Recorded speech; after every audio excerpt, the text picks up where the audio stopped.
E a gente nem sabe isso aqui. Essa é aula de novo do nosso curso sobre História da Economia. Tá longe de acabar, né? A gente ainda vai ver mais sobre Turgot, sobre Bastiat e sobre outros autores. E a gente tá continuando sobre o Das Kapital, né? A obra do Marx. A gente vai já do volume 1 pro 2. Embora o 2 vai ser um pouco mais breve, né? Em relação ao que eu vou dizer. Bom, primeiro, a gente tá na página 296. Ele vai falar sobre a relação, que a gente já viu anteriormente, do ser. Então, durante o processo de trabalho, o trabalhador sofre constantemente uma transformação. Essa transformação da forma de inquietação para o ser, sem a forma de movimento, Bewegung, para a objetividade, que é o Gegenständlichkeit, uma coisa assim. A objetividade a gente já viu anteriormente também. Só que essa relação de transformação é a questão de que o trabalho é uma ação, né? No caso, é uma ação que pode ser produtiva ou não. Tem funções de produção associadas a isso, quantidade produzida, eficiência de produção, os meios de produção em si, mas a questão é que o ser humano, né, o ser da pessoa, se move no sentido de fazer essa ação. Por exemplo, uma plantação de arroz. É uma coisa que o seu ser tem que mover, né? Óbvio, eu sei que isso é óbvio, mas ele tá tentando dizer isso de uma forma teórica, né? O seu ser tem que se mover, ele tem que se mover na direção com o objetivo de produzir para criar valor. Então eu tenho uma plantação de arroz, eu vou produzir arroz. Ele até mostra na obra, no primeiro volume, que tipo, aí ele concorda que a produção não existiria sem o consumo, né? Então o fim da produção é o consumo. Isso é que até no ponto de vista austríaco é verdade. De fato, o fim da produção é o consumo. Só que ele vai definir que esse fim, ele tem uma condição social, né? Tem um caráter social. Então, a sociedade vê esse fim. E esse fim é objetivo, né? E no geral é quantificável para a maioria das pessoas. Pela simples adição de uma certa quantidade de trabalho, um novo valor é adicionado. O que ele diz isso? É a teoria do valor. Quanto mais fatores de trabalho você tem na produção, mais valor é adicionado. Mas esses fatores nesse sentido, é fator no sentido de humano, né? Não é os meios de produção em si. Normalmente quando a gente fala de fatores, a gente fala de meios, né? Então tu tem uma fábrica, tu pega uma máquina melhor, produz mais. E aí vende mais barato, né? Porque você tem uma quantidade maior produzida com menos custo. E por sinal é o foco de qualquer gerente de uma empresa, né? É diminuir o custo. É o que o Warren Buffett, por exemplo, vai dizer nos livros associados a ele. Buffett, né? Acho que é assim que se escreve. Ou é com um F? Acho que é um T. Mas enfim. O ponto é que a gerência busca minimizar custos. Então você quer investir numa empresa e você quer entender o que o gerente faz, tem que entender que seria um bom gestor nesse sentido, né? De eficiência de produção, né? Na visão dele, né? Então, os valores originais dos meios de produção são preservados no produto. O que ele vai dizer? Que os meios de produção aumentarem a produtividade criam um preço menor porque o valor não muda, embora a quantidade muda. Só que isso está errado. O que muda, o que faz o preço cair quando você produz mais, então, por exemplo, você tem uma empresa de café, produz café. Você acha uma forma mais produtiva de gerar café mais rápido. Então, na plantação, por exemplo, tu começa a usar amônia, nitrogênio, tipos de fertilizantes, café geneticamente modificado, você muda a proteína específica que é resistente a algum tipo de patógeno, de pragas, enfim. Tu consegue produzir mais no mesmo tempo, com menos custo. Agora você tem mais café. E você tendo mais café, você vai ter que vender por um preço menor, porque você pensa que o café tem um shelf life, né? Tipo, uma hora vai vencer. Então, para não perder essa mercadoria, tu abaixa o preço. Isso é normal. Quando você aumenta a quantidade de mercadoria, o preço diminui. Só que o que faz isso diminuir é a utilidade marginal do produto. É desconsiderada aqui, nesse caso. A utilidade marginal significa que decrescente, isso aqui significa que quanto mais esse produto cresce, mais não seu valor diminui.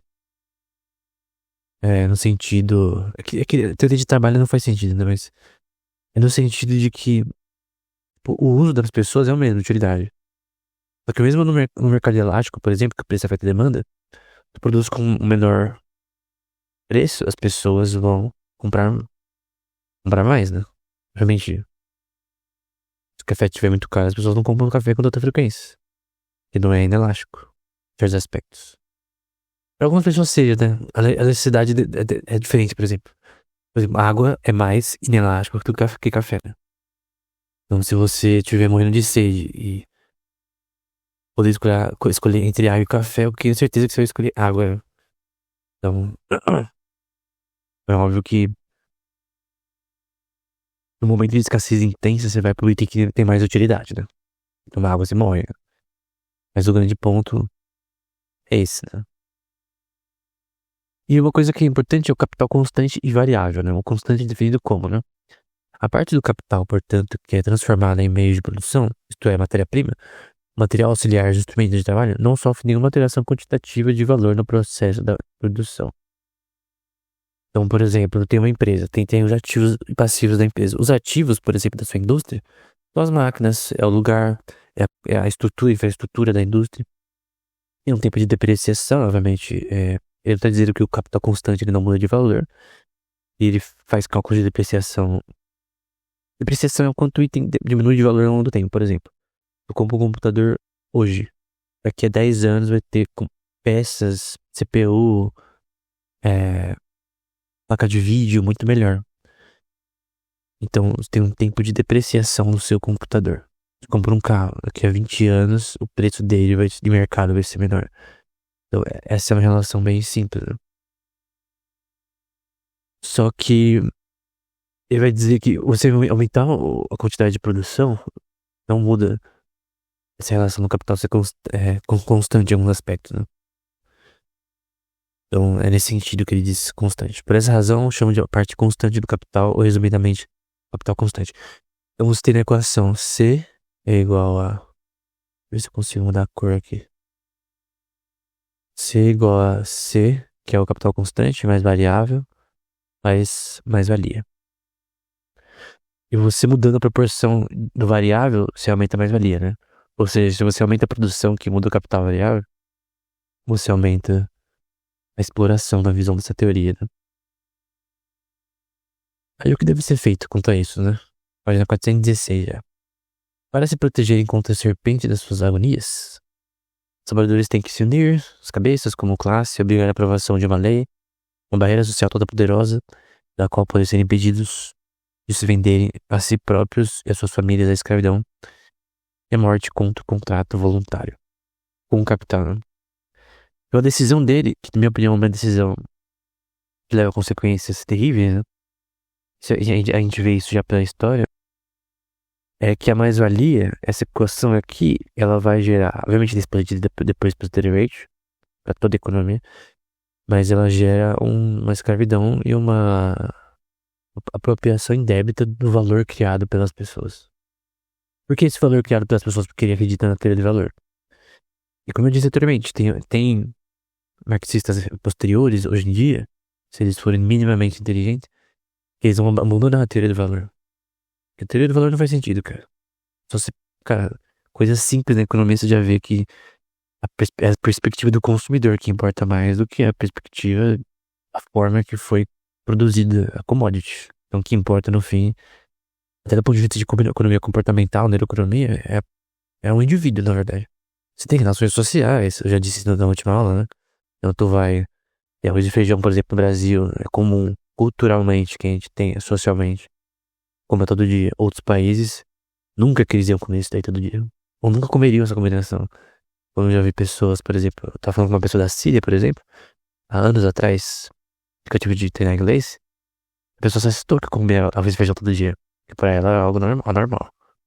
É que a cultura dela era diferente, né, da pessoa. Então, essa é a conclusão dele, né? Aí, um certo estágio de produção capitalista exige que o capitalista seja capaz de dedicar todo o seu tempo durante o qual funciona como essa função, né? E ele vai dizer que é o capital personificado, né? Ele se torna o mal que ele produz, entre aspas, né? E a apropriação é, portanto, o controle de trabalho dos outros, ou travail de outros, né? Em francês, ou Freunde Alberti. Trabalho dos outros em alemão. E a venda de produtos desse trabalho, né? Então, a questão é a mais-valia. Você pegar qual que é o cornerstone, a pedra principal, angular dessa teoria, que é errada na minha opinião, é a mais-valia. Não é só mais-valia, tem outras relações, mas ela é a principal, com certeza, né?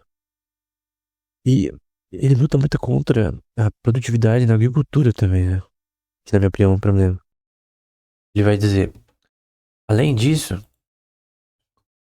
pegar aqui, ó, todo progresso na agricultura capitalista é um progresso na arte, não apenas de roubar o trabalhador, mas de roubar o solo. Isso aqui tá errado pela seguinte razão.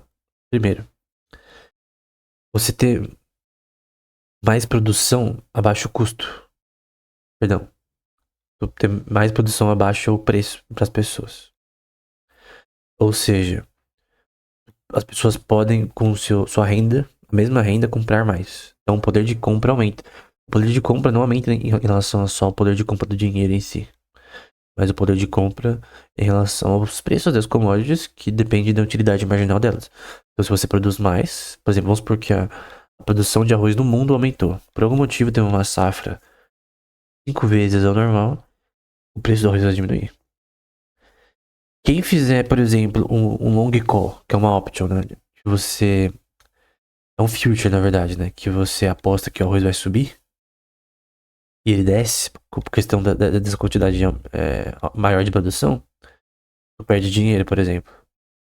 Se você prevê que, na verdade, o arroz vai ciclicamente ter uma safra pior, o preço provavelmente vai subir do mercado de trading, né?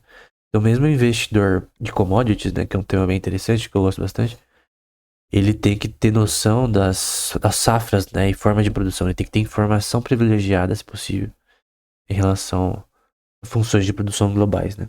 Ele tem que saber como funciona o sistema de carregamento, de transações internacionais. Por isso que o curso do canal sobre comércio marítimo é tão importante, né? Então, o ponto é que essas questões são normais. E é bom que tenha mais produção. Se você diminuir a produção, por exemplo, teve pessoas na Sri Lanka que queriam parar com fertilizantes ali. Cara, é simples. Se você acaba os fertilizantes, basicamente você não vai ter produção de comida. O preço das coisas vai aumentar. E mesmo o pobre vai ter que pagar mais pelo mesmo alimento.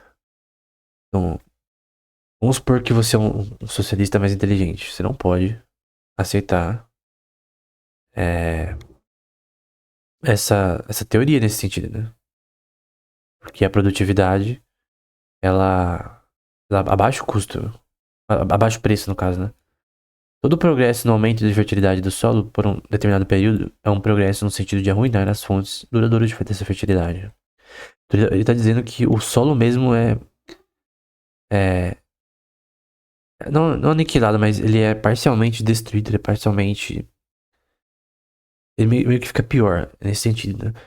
Só que a gente vê pelo contrário, né? Tu tem hoje formas de preparar o solo que dependem de você ter vários tipos de ferramentas, ingredientes para analisar o solo, ver se falta magnésio, potássio ou outros tipos de ingredientes para determinada plantação. Então, na verdade, ele estava errado, né? E as implicações que ele diz disso também estavam erradas, como a gente vai ver.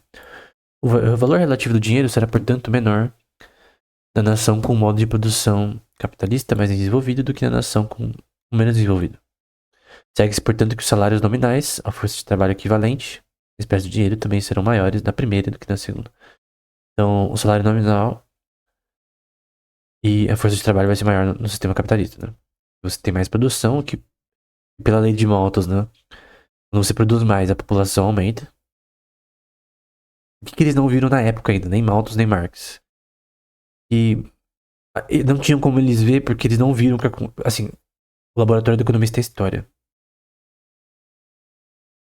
E eles não poderiam ver, historicamente, porque não tinha acontecido ainda, como o desenvolvimento do capitalismo, e quando as sociedades se desenvolvessem, não sociedade como um todo, mas, por exemplo, países que ficassem mais desenvolvidos, como os Estados Unidos, países da Europa e tal, a taxa de natalidade cai. Então, esse alta na taxa de natalidade, que é de nascimentos, quando você sai da economia pré-malthusiana, que você tem uma produção muito baixa, e começa a produzir mais, pelo aumento do conhecimento, né? Tem um boom populacional e depois uma queda. A gente vê essa queda recentemente, nas últimas décadas. Só que essa queda só é notada historicamente no tempo recente. Que não teve outra vez na história isso daí. Então, uma coisa que você não poderia, talvez, prever. Eu acho que você poderia prever, mas. Sabe por quê? Porque é óbvio que quando você tem mais concentração de capital na região, o poder de compra. Perdão, o custo de vida aumenta. E o custo de vida altera a taxa de natalidade. Quantos de filhos as pessoas podem vir a ter. Então, por mais que elas estão melhores do ponto de vista de. Pô, é muito melhor criar um filho hoje em dia do que há 100 anos atrás. Se você estuda avanços de medicina, disponibilidade de comida. Se você discordar disso, você é maluco, cara. Eu já escrevi sobre isso, já fiz vídeo sobre isso no canal. Pô, você ter filho hoje é muito melhor do que há 100 anos atrás, cara. Tem condições muito mais favoráveis. Talvez não ter muitos, talvez ter muitos é mais difícil, porque dependendo de onde você mora, o custo de vida tá muito mais alto do que antigamente. O preço de propriedade é mais alto, enfim. Mas o ponto que eu quero mostrar é que, de fato, você tem uma relação orgânica abaixo da taxa de natalidade. Mas isso não prova de forma alguma que o mesmo possa ser dito dos salários reais, ou seja, dos meios de subsistência colocados à disposição do trabalhador. Eu estava dizendo que, ok, no sistema capitalista a, a população aumenta e os salários nominais aumentam. Só que o poder de compra não necessariamente aumenta desse salário. Só que, na verdade, você vai ver que é o contrário. A utilidade do salário, o benefício dele aumenta também, no geral. Você pode ter uma disparidade disso por conta do sistema inflacionário atual de moeda fiat e tal. Aí é uma questão estatal bancária, né? Que eu não vou entrar aqui. Tem um livro do Huerta de Soto sobre isso. Mas tem várias razões do que o nosso poder de compra poderia ser muito melhor do que é agora. Se não tivesse um mercado tão inflacionário, né? De você ter reservas fracionárias, noção de crédito, formas bancárias de aumentar a quantidade de capital ex nihilo na economia. Mas não é o tema para agora, né? Tem a sociologia dele, né? Essa trajetória cíclica peculiar da história moderna, que não ocorre em nenhum período anterior da história humana, também é impossível quando a produção estava nos seus primórdios. Eu concordo que assim, uma prática correta você dizer que a evolução do sistema primitivo, mais monárquico, coisa do tipo, para aristocrático, ou as proto-democracias que vocês têm da Grécia e tal, nenhuma delas gerou uma produção substancial. Eles não tinham conhecimento suficiente para aumentar a produção de comida e outros tipos de coisas no nível atual. Também era um sistema que tinha muitas guerras. Obviamente sempre teve guerras, né? Mas você tinha uma condição política muito menos favorável para um crescimento econômico substancial. Tinha muitos impérios ali que dominavam tudo e eles que decidiam o que ia ser feito ou não. Quando você tem uma descentralização disso, as coisas mudam, né? E essa era a Europa no desenvolvimento do século meio pra frente, do século XVIII pra frente. Em que você tem revolução marítima, revolução econômicas, revoluções na ciência, na agricultura. No fim, você produz mais porque você tem mais conhecimento em métodos de produção. E avanços na física, na química, na biologia molecular, permitem isso, né? Hoje em dia, nas últimas décadas, a produção aumentou exatamente pelo conhecimento em química mesmo. No século passado que descobriram que nitrogênio era útil para a planta, né? Por exemplo, que baratas fixam nitrogênio na planta numa fazenda. Quem diria que um animal tão, assim, praga da vida seria útil para uma fazenda, né? Um animal não, um inseto. E você pode fixar nitrogênio usando nitrogênio mesmo. Você pode comprar hoje em dia, não é só nitrogênio que usa, né? Mas tem outras técnicas, né? Mas o ponto é que não era uma coisa que você tinha. Essa análise química do solo, né? Geológica do solo que você tinha há 500 anos atrás. Então, isso é bom, porque isso abaixa o preço das coisas. E aí, você tem uma produção maior, e mesmo se não tiver demanda no país, você exporta para outro país que não pode produzir da mesma forma. Então, o Japão não é bom em agricultura, mas ele importa dos outros que é bom. E o que ele é bom, ele exporta, que é, por exemplo, produção de tecnologia e coisa do tipo. Então, o país que não consegue produzir comida, ele importa dos outros. Então, o excedente de produção, ele vai para o mundo todo. Isso é bom. Até impede guerras. Bastiat diz isso, né? Na verdade, você ter um sistema de produção mais internacional, né? De exportação e importação. As pessoas, os países ficam tão dependentes uns dos outros que guerrear uns com os outros fica difícil, né? Tu depende, por exemplo, do gás natural da Rússia. Como que você vai fazer guerra contra ela? Ela corta o gás de você e aí. Então é um dilema, né? Mas é um bom que impede guerras de acontecerem com tanta facilidade. Então, a composição do capital naquela época sofreu apenas mudanças muito graduais. Em geral, portanto, o crescimento proporcional à demanda correspondeu à acumulação de capital. Mas eu vou mostrar como a acumulação não é ruim. Bom, isso aqui eu já mostrei em outro curso de economia do canal. Tem umas 50 aulas, mais ou menos. Eu quero mostrar como a teoria está errada historicamente. E ele poderia derivar isso, teoricamente, se ele não tivesse focado nas coisas erradas, né? Mas enfim. Não era impossível de se prever isso daqui. Pelo próprio lei malthusiana, o próprio Malthus deveria deduzir isso daqui. Mas o Malthus, erroneamente, ele deduziu que o crescimento populacional poderia é, ser maior do que a produção de comida, causando uma crise. Errado. Quando você tem um sistema de produção maior e uma população maior nascendo, normalmente a taxa de natalidade cai com o aumento do desenvolvimento da economia do país, organicamente, sem você fazer nada.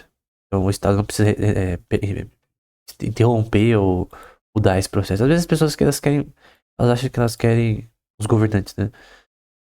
Elas querem controlar as coisas. Não, a taxa de natalidade tá muito alta, não, a taxa de natalidade tá muito baixa. Cara, ignore a taxa de natalidade. Ignore. Deixe as coisas acontecerem organicamente. As coisas se ajustam por si mesmas. E mesmo se não se ajustassem, você tentar fazer proibições, Monte Island Policy na China, coisa do tipo. A gente vê agora que não deu certo. Então, enfim. Essa aqui é a população vivendo em extrema pobreza de 1990 até 2025. E você vê a queda da pobreza no mundo. Você vê a queda da pobreza no mundo de 1990 até 2025. Eu sei que em certos países esse valor não diminuiu tanto, mas é no mundo. Na maioria dos países isso diminuiu. É uma coisa boa, obviamente. Você vê uma relação de PIB per capita crescendo no século XVIII pra frente. Fim do século XVIII pra frente. Você vê o PIB de vários países, como Estados Unidos, França, Reino Unido, Japão. Aqui você tava na armadilha malthusiana, você vê, ó, não tem crescimento. Até do nada, um pico bom. E esse pico, ele é causado pelo aumento do conhecimento humano em produção. Não é porque não criou uma máquina, não. Aumento do conhecimento. É isso que aumentou a produção de fato. Aqui é PIB per capita, PIB por cabeça, né? Não é PIB em geral apenas não. Eu creio que PIB é um método de avaliação de crescimento econômico bem limitado, mas eu creio que ele mostra algo de fato interessante. Aqui, por exemplo, é o PIB per capita da Inglaterra, de 1270 até 2000, até 1400 bolinha. Você vê que teve uma variação, mas ela não é substancial, né? Você vê que, por exemplo, ela não bate aqui as linhas aqui de risco, né? E aí você vê até 2016, né? Você vê que foi de 1.4 1.400 de euros em pounds. Aqui no caso milhões, né? E você vê o crescimento, né? Bilhões, na verdade. E você vê o crescimento ao longo dos anos, né? Então você vê que aqui, ó, 1700 você já vê um aumento, mas não substancial. O aumento substancial começa mais ou menos aqui, ó, nessa fase aqui, o século XIX pra frente. E aí você vê o aumento aqui. Esse aumento aconteceu principalmente na Inglaterra, né? A Inglaterra foi muito importante para os avanços industriais, as revoluções industriais que você aprende na escola. Só que o que você aprende na escola é meio básico, né? Infelizmente. O que eu aprendi de revolução industrial na escola é meio chato e sem sentido, né? Pode talvez aprender mais jogando Red Dead Redemption, mas. O 2, né? Mas o que importa, na minha opinião, é que foi o avanço no conhecimento, cara. Não é avanço bancário, não é avanço em técnica, é avanço em conhecimento. Não é só conhecimento, tem avanços. Descobriu um novo mundo, foi bom, trouxe um flow de capital muito grande pra Europa, embora também gerou inflação. É, tem muitas coisas que são boas é, de citar como causas disso, mas no fim é um aumento do conhecimento. Por exemplo, como haveria descoberta do novo mundo sem conhecimento na engenharia de barcos? E como você faria engenharia de barcos sem matemática? Possível. Quem já estudou engenharia sabe que tem cálculos que devem ser feitos nesse sentido. O Colombo, por exemplo, era um engenheiro nesse sentido, né? Então você tem que fazer cálculos. O Colombo é um autor bem conhecido. Enfim. Aqui é o PIB per capita versus população. Então você vê no Reino Unido, tá? Reino Unido é Inglaterra, País de Gales, é Escócia, essas coisas. E você vê de 1970 até 2016, a população até 50 milhões de pessoas. E você vê que tem uma base do quanto é feito de grana, né? Em questão de PIB per capita, por cabeça. E crescimento populacional. Então tem sim uma correlação. É a correlação de Malthus, né? Aqui é a distribuição de população entre várias linhas de pobreza. Então, por exemplo, com $30 por dia, 10 a 30 por dia, 5 a 10 por dia, até menos de $1,9 por dia. E você vê uma queda, né? Em relação a pessoas que vivem apenas com 1,9 por dia. Ou com $1,9 até $5 por dia. Assim, gastar para a sobrevivência, né? Tem um autor da escola de Salamanca que ele falou sobre isso brevemente. Eu não sei se era Tomás de Mercado, eu não lembro de cor. O livro da Marjorie, que eu citei em outras aulas do curso, ele fala sobre isso. Ele fala sobre qual que seria o mínimo necessário de subsistência em termos de milho, por exemplo. Se você usa o milho como commodity para medir valor, para subsistência de uma pessoa, para sobreviver. Então, basicamente essa é a lógica, né? Mas, no geral, é claro que tem pobreza no mundo. Essa pobreza diminuiu ao longo dos anos. Isso é óbvio. Então, a acumulação de capital aumentou e a pobreza diminuiu. Só que Marx fala no livro que era pra acontecer o contrário, né? Era pra acontecer uns salários reais que não compram, não tem poder de compra tão alto. Pra acontecer crises populacionais que iam gerar falta de comida, de moradia. Então, talvez naquela época dele, que ele exagera um pouco, pode ter tido coisas nessa transição do sistema malthusiano, pré-malthusiano para o pós-malthusiano, né? Sistema pré-capitalista e pós-capitalista. Mas o que a gente vê dos efeitos, na verdade, é que a acumulação de capital gerou benefícios, os benefícios que ele falava que não iriam acontecer. E por mais que ele tivesse errado teoricamente, assim, Paul Dirac preveu as antipartículas antes delas serem descobertas. Então você tem a teoria correta, cara. Mesmo que história e praxeologia é importante. É a base da economia, segundo Von Mises. Então você precisa de relações teóricas, causais, de causa e efeito, praxeologia e história. Você precisa estudar história. Então, eu sei que os avanços que ocorreram nessa sessão aqui não eram tão previsíveis. Mas pela lei de Malthus você já poderia prever que isso seria bom, na verdade, né? O acúmulo de capital em si. Tudo isso aqui prova que o acúmulo de capital é uma coisa boa, no geral. Somente se for feito de forma honesta, né? Ele também falava que isso ia criar disparidades de educação, mas pelo contrário. Tem o crescimento. Em relação à correlação de PIB e população com nível de pessoas que sabem ler e escrever. Isso cresceu junto. Com o aumento populacional, aumento de PIB per capita e população. E o poder de compra também não diminuiu. Até porque o poder de compra não é definido só em termos de poder de compra da moeda, mas poder de compra no sentido de commodities que são produzidas com mais eficiência. Aí o preço diminui. Então, mesmo nesse mercado inflacionário do caramba do mundo, usando moeda fiat, você tem poder de compra no geral decente das pessoas. Mas que seria melhor num padrão ouro e tal. Porque a produção tá tão alta que até a inflação não pega a produção, às vezes, de algumas commodities. Ele fala, no primeiro volume, principalmente, eles têm muito criança. Ele fala, nossa, as condições de trabalho da criança na indústria na Inglaterra. Cara, o Charles Dickens, cara. Do Charles Dickens, eu só li o. Infelizmente, né? Eu tenho que ler mais. Eu li o Christmas Carol, né? Por sinal, depois da Bíblia, o primeiro livro de inglês que eu li. E foi realmente difícil. Só na terceira vez que eu comecei a entender. É o do Scrooge lá, conto de Natal, né? E mesmo ele escreve livro contra isso, cara. Contra essa questão de. Esse problema, né? De você ter condições de trabalho horríveis, né, na Inglaterra. E isso é um fato. E eu concordo que é antiético. Você, como empresário, você, por exemplo, ter fábricas que alteram a saúde das pessoas e que você deixa crianças ainda trabalhando nessas condições que podem afetar elas para a vida toda, principalmente no estágio de desenvolvimento dela. Né? Então eu concordo que você tem que ter ética nesse sentido e que obviamente você não pode simplesmente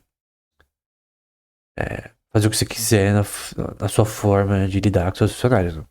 Então, somente mercados de risco, né, trabalho de risco, tu tem que ter toda uma proteção a ele, obviamente.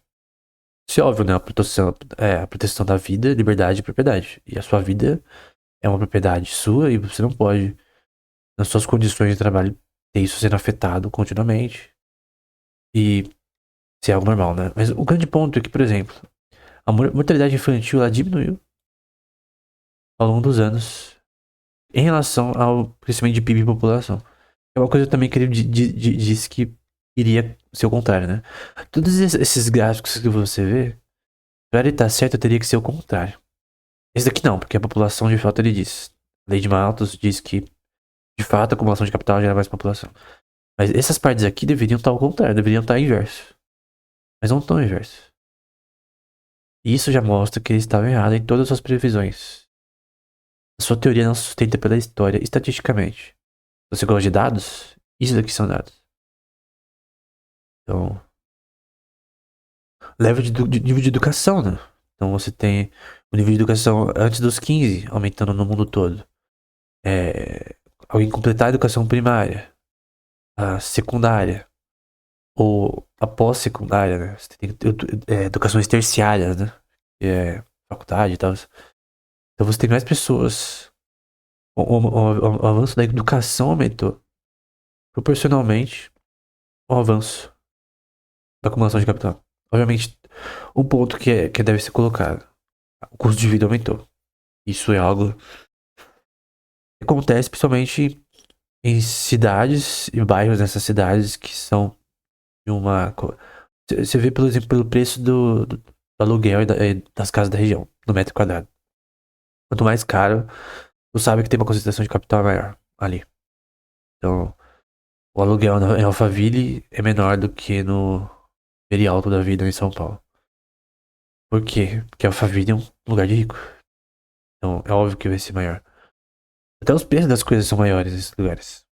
Então, tu vai no mesmo mercado, tu vai no mesmo lugares é mais caro. Porque de fato tem uma concentração maior ali na área das conferências de região. Então, de bairro para bairro, tu pode ver essas diferenças, né? Mas o grande ponto que eu quero citar é que a educação, no geral, ela melhorou pra todo mundo. Por mais que você tenha mais inequalidade, pelo princípio de Pareto, tu tem as pessoas que estão nas partes mais baixas, elas estão melhores do que as pessoas mais ricas há 200 anos atrás. Então, a quantidade de comida, de acesso à educação, saúde, ela tá muito maior do que uma pessoa com recursos há 200 anos atrás. A Rússia, por exemplo, da vida. Compare alguém na Rússia hoje em dia, de classe baixa, com alguém de classe média alta há 300 anos atrás, questão de nível de educação, disponibilidade de educação. Tem pessoas que podem, cara, conseguir até na educação pública, educação de graça, tá, cara? Então, por mais que eu não vou dizer o mérito disso, né? Mas o grande ponto é que Todos os efeitos que ele falava que aconteceu ao contrário. Aconteceu o inverso do que ele disse. Uma coisa que ele disse no primeiro volume. O primeiro volume, quando eu li, eu já percebi isso na hora, cara. Porque esse daqui eu acho que é um gráfico muito interessante. Esse gráfico ele mostra a dieta calórica de pessoas de carboidratos, por exemplo. De proteína e gordura nos Estados Unidos. Mas isso daqui serve para o mundo todo também, tá? Obviamente, a proporção de consumo de vegetais, derivados de plantas e coisas do tipo, proteína, gordura, varia de cultura para cultura. Então, obviamente, pode ter certeza que em questão de carboidrato e gordura, os Estados Unidos consomem mais do que o Japão, por exemplo. A dieta, por exemplo, chinesa e... Quando eu digo dieta, é o que eles comem, né? Chinesa, assim, asiática no geral, ela é muito baseada em peixe, em, em coisas mais leves, né? Em tipos de vegetais. É uma culinária bem assim, com base nesses aspectos, né? Uma questão cultural também. Podem importar outras coisas, mas é uma questão cultural também deles. Não tem como tirar essa relação cultural da comida, né? Aí você vê, por exemplo, a taxa de kcal é, que é consumido diariamente. Proteína animal, planta, gordura. Assim, nos Estados Unidos, tá? Porque em outros países essa de planta é maior. Somente na Ásia, né? Carboidratos em si. Você vê um aumento, né? Ao longo dos anos desse consumo. Países mais desenvolvidos, normalmente você pode ver o desenvolvimento deles só por isso. Tu vê o quanto de consumo tem em Serra Leoa de carboidratos, proteínas e gordura. E vê em qualquer outro país semi para desenvolvido já. Semi-desenvolvido ou desenvolvido. Tu vê que tem uma diferença gritante. Então tu tem de fato que a pobreza gera menos consumo de uma variedade melhor de comida. Pode até atrapalhar o desenvolvimento da criança, né? Que ela precisa de nutrientes para seu corpo desenvolver de forma substancial. Eu não acredito na teoria falsa, na minha opinião, de que isso pode alterar seu cérebro, né? Tem algumas pessoas que defendem, né? Que em pássaros que não tem tanto de assim, proteína não, tanto de alimentação, de níveis calóricos necessários para o seu desenvolvimento, ele não aprende tais coisas por causa disso. Eu não concordo com essa teoria para humanos, tá? Não sei se é animal, isso acontece, de repente para um animal acontece, mas eu não concordo com isso para humanos. Porque essa teoria diz que o nível de carboidrato, proteína e gordura que você come pode afetar seu cérebro, né? O seu desenvolvimento desde criança. De fato, por exemplo, o feto no útero, quando ele não recebe alimento suficiente durante a gestação, ou você come coisas que podem contém coisas que podem danificar o bebê, pode dar alteração. Isso de fato é verdade. Isso deve ser estudado, mas e também, por exemplo, se a mãe ela não comeu o suficiente, ela também pode afetar o desenvolvimento do feto. Só que eu não sei o quanto isso é quantificável em aspectos. Tipo, muito diferente você falar alguém que tá de subnutrição, é alguém que tem pouco de tais tipos de proteína, gordura e tal, né?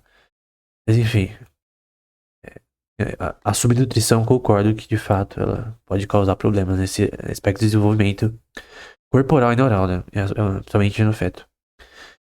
E aqui também em relação a dietas calóricas, né?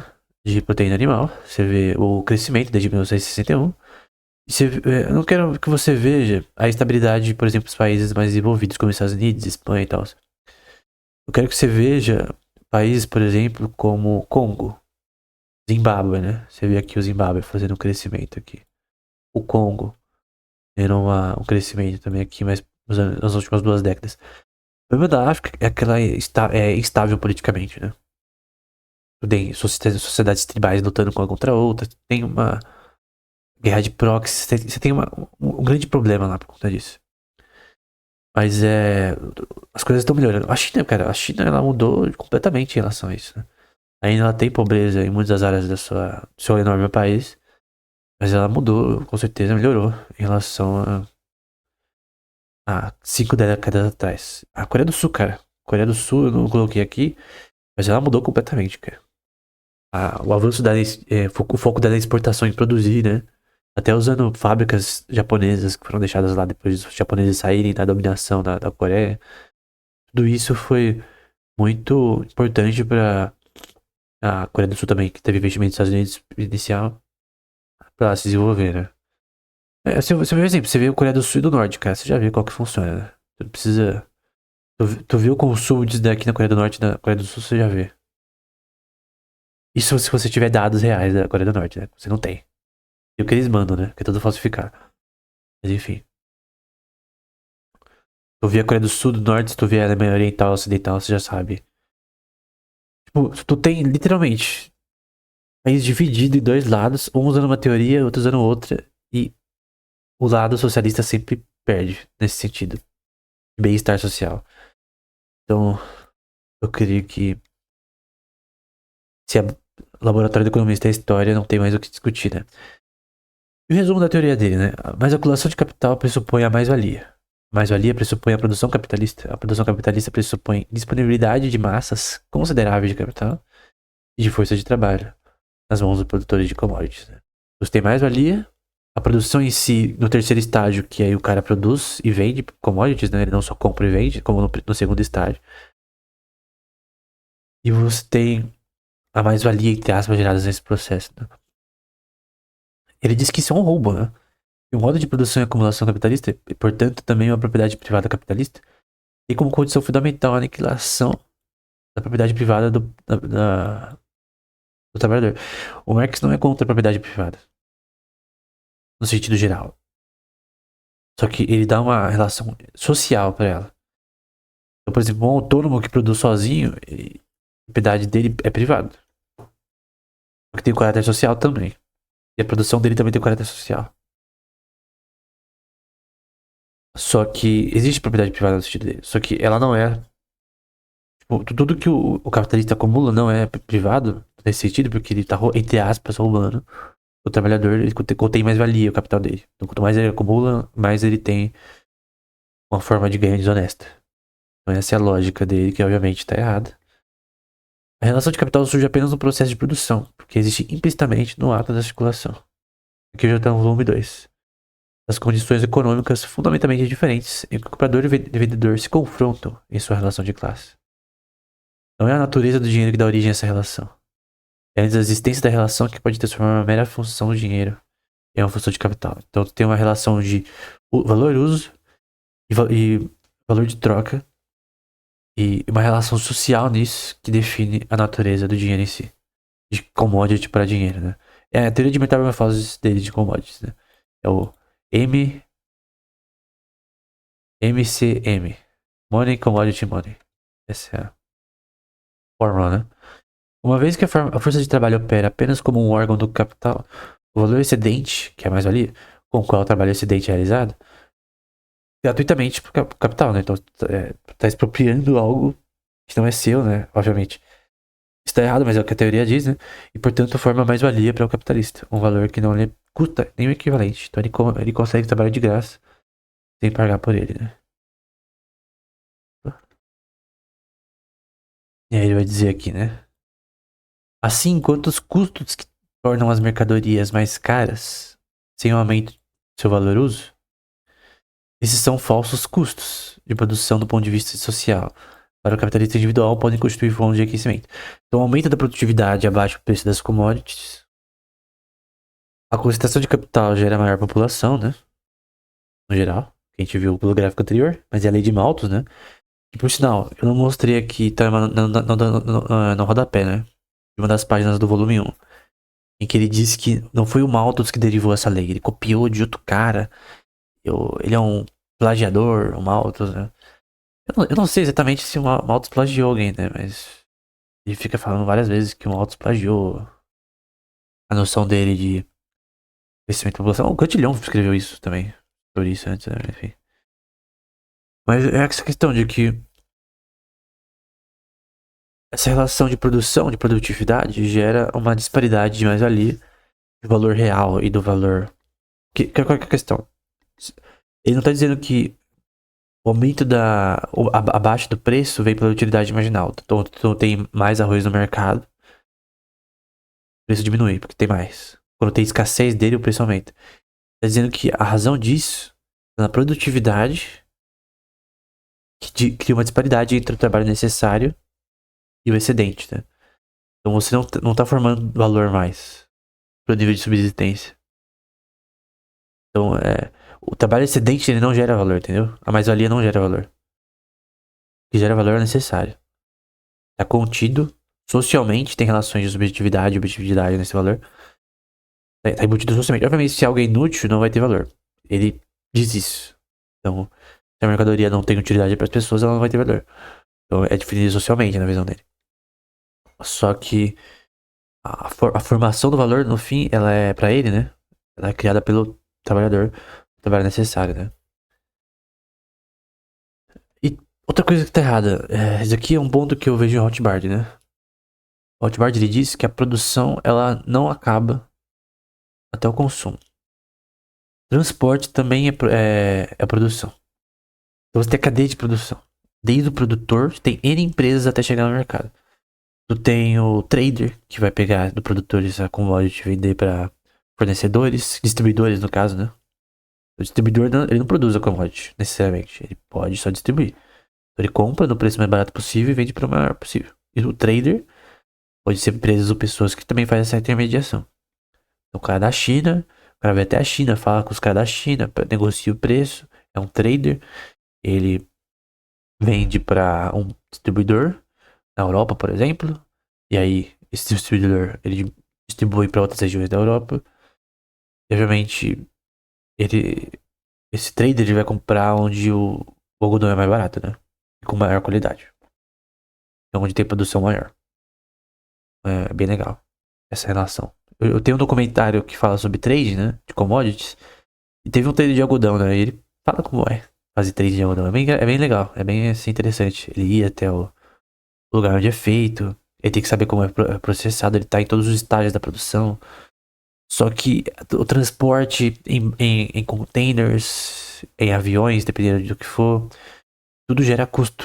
E esse custo tá embutido no preço. Se não houvesse custo, se você pudesse teleportar a mercadoria de um lado pro outro, ia ter menos, um preço menor. Só que tem um custo nisso. E isso faz parte da produção. A produção só acaba no consumo. Aqui ele tá dizendo, enquanto o algodão e o carvão estiverem em trânsito, não poderão servir como meio de produção. Em vez disso, constitui objeto de trabalho para a indústria de transportes. Sim, de fato é um objeto de trabalho, mas tem relações de custo que aumentam em relação a... Tipo, por exemplo, tu mandar arroz do Rio Grande do Sul até o Nordeste é mais caro do que você mandar no próprio Rio Grande do Sul de um estado para outro, você concorda? Então, em relação de transporte, um é mais barato que o outro. E obviamente você vai mudar o preço. Você tem algo que é só produzido no Rio Grande do Sul, vamos supor. Por exemplo, tem tilápia produzida no Mar do Norte, lá perto da Europa. Tilápia? Tilápia não, desculpa. Bacalhau. Que é produzida ali com mais facilidade. Obviamente, o preço dessa commodity ela vai ser muito menor na região, nos portos ali da região, no perto do Mar do Norte, Noruega da vida, do que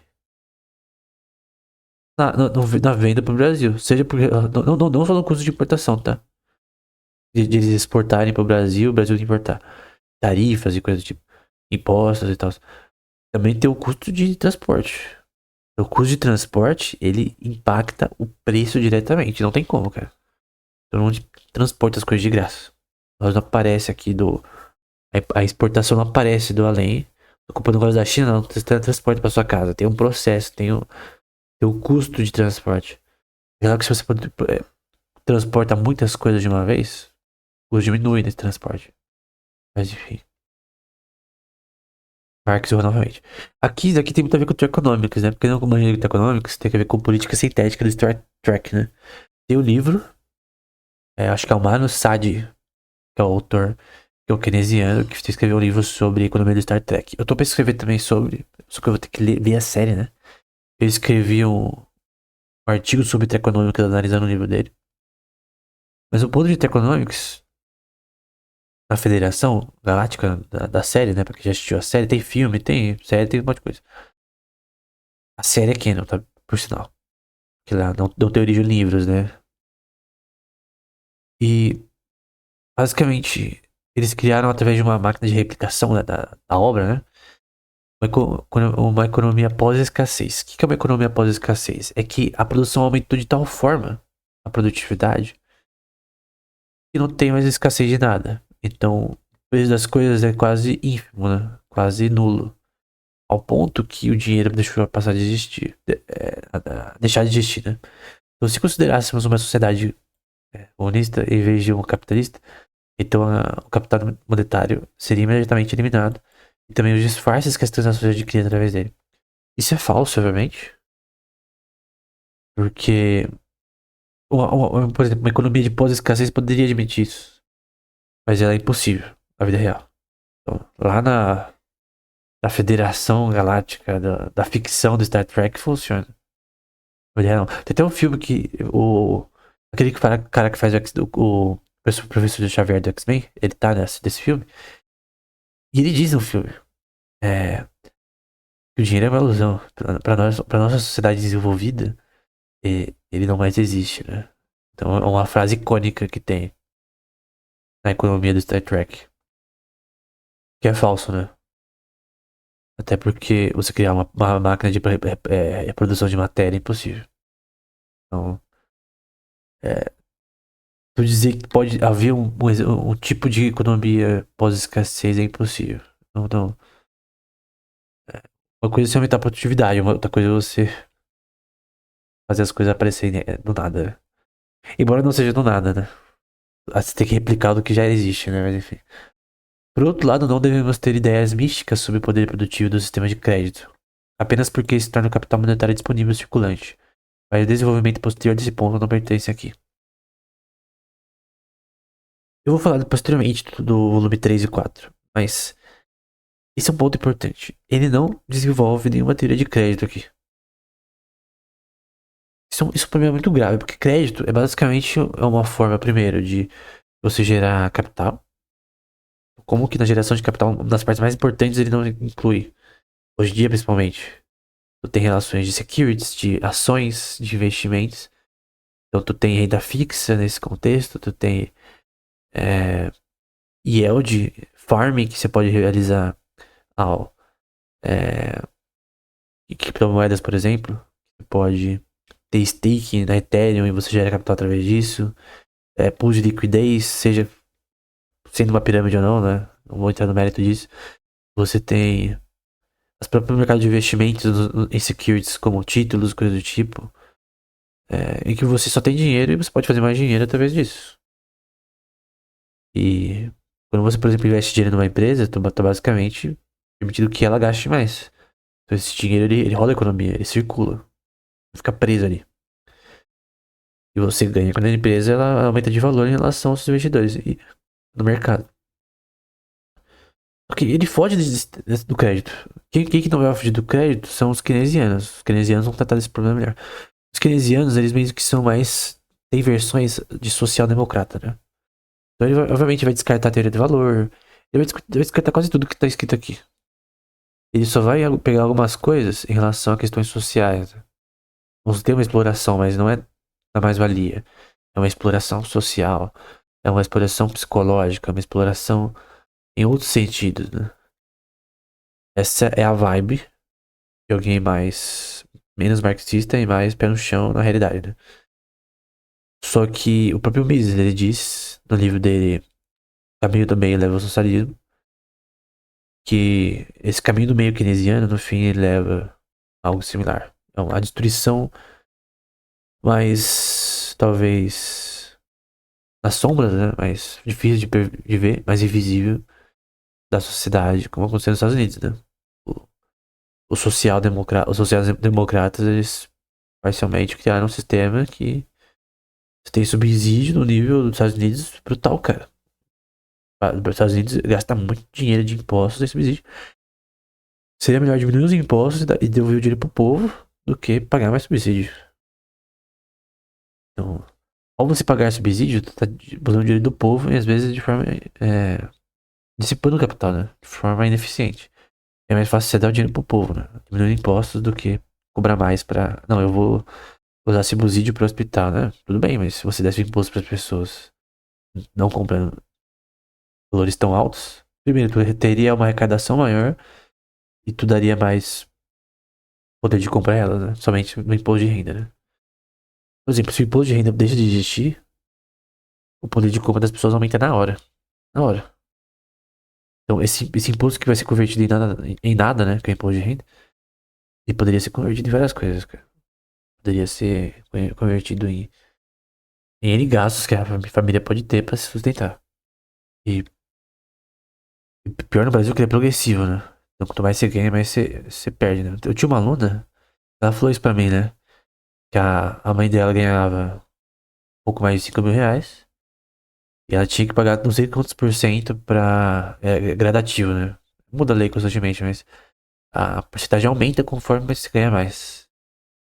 Aí alguém pode dizer que isso é justo, né? Porque quem ganha mais tem que pagar mais. Mas, cara, você tá basicamente. Uma pessoa que sobe de vida, você tá punindo ela por ganhar mais. Entende isso? Alguém que sai de ganhar 2 mil e poucos reais, ela é punida por ganhar 4 mil. Ela faz faculdade, se esforça e tal. Não cria uma empresa, então ela ganha menos, então ela vai ser funcionária. Por isso que tem empresa melhor, porque você sempre vai ganhar mais, né? Não necessariamente, né? Dependendo da empresa. Às vezes o empresário nem consegue pegar seu próprio salário, né? Eu já falei isso anteriormente. É, em caso de restaurantes. Mas o grande ponto é que, no fim, essa teoria ela não se sustenta, né? Ela tem muitos erros. O volume 2 eu não mostrei aqui, né? Ele fala muito de capital fixo e variável como separados, né? Ele tenta molgar o Adam Smith e o David Ricardo por muito tempo no livro dele por conta disso, né? Eu decidi no comentário que eu escrevi sobre o tema, no princípio econômico, volume 4, e aqui tratar do volume 2 brevemente, porque quando ele fala sobre capital circulante, ele comete tantos erros. Cara, é inútil, cara, desculpa.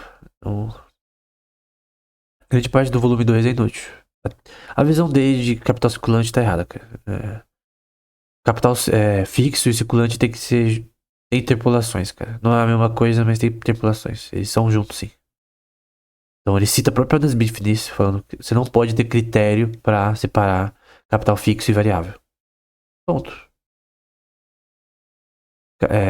Eu acho que o termo deveria ser variável, na verdade. É capital fluido, né? Capital fluido e fixo. Então tu tem a separação em marcas de capital fixo e variável e de capital fixo e fluido, né? O que circula na economia. E esse segundo é um problema. Tu não pode fazer isso. Então a crítica dele de Adam Smith, David Ricardo, na minha opinião, foram incongruentes. Na verdade, não. Então essa teoria, ela não só está errada pela teoria em si, mas pela história. Então, estatisticamente, esses poucos gráficos que eu já mostrei, que são com base em dados reais, já mostram isso. Eu peguei poucos gráficos. Eu poderia mostrar mais. Poderiam demonstrar isso de forma clara. Ainda mais. Todas as implicações da teoria do Marx não se concretizaram. Ponto.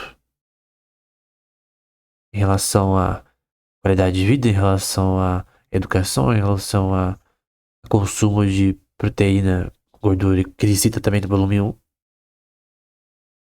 Tudo inverso do que ele previu. Ele previu que isso cairia, subiu. Até condições de moradia numa cidade são melhores do que no campo. Acabou. No geral, né? Enfim. É isso, até o próximo episódio.